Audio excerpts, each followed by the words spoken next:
जे मंगल उद्दिष्ट से विश्व नियंता भाग्य नियंता से होचंती प्रभु जगन्नाथ भौणी। नमस्कार करुछि।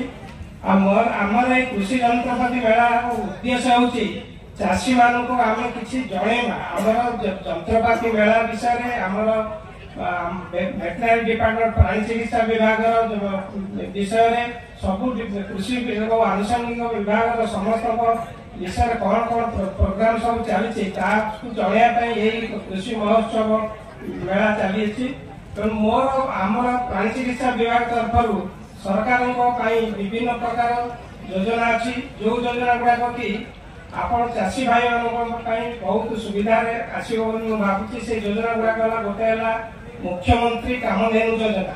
ये मुख्यमंत्री कामधेनु योजना रे आपण माने 2टी गाय पालन करि परिबे, 2टी महिष पालन करि परिबे, घास चाष करि परिबे, माई बाछुन की खाद्य दे जोगाई दिया। ये सब पई आपण गो सुगम रे अप्लाई करिवे।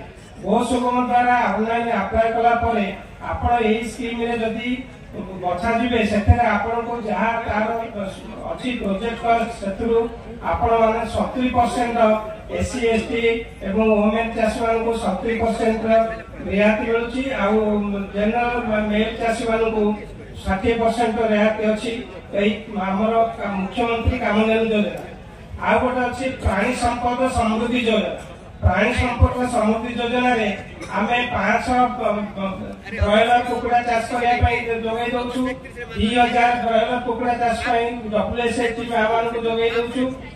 30 आ 2टा बोदा 30टा माई छेली 2टा बोदा जोगाई SHT मान को जोगाई दिया जाउची। आ इंडिविजुअल ये रे हमर 1000 लेयर फार्म पाई दिया होची आ 1000 बतक फार्म पाई दिया होची। ये सब हमर गोसुग माध्यम रे आपण माने अप्लाई करिवे। सेथरे जनजाति और आदिवासी मानक पई और महिला मानक पई 60% सब्सिडी अछि आ जनरल मेल मानक पई 50% सब्सिडी अछि।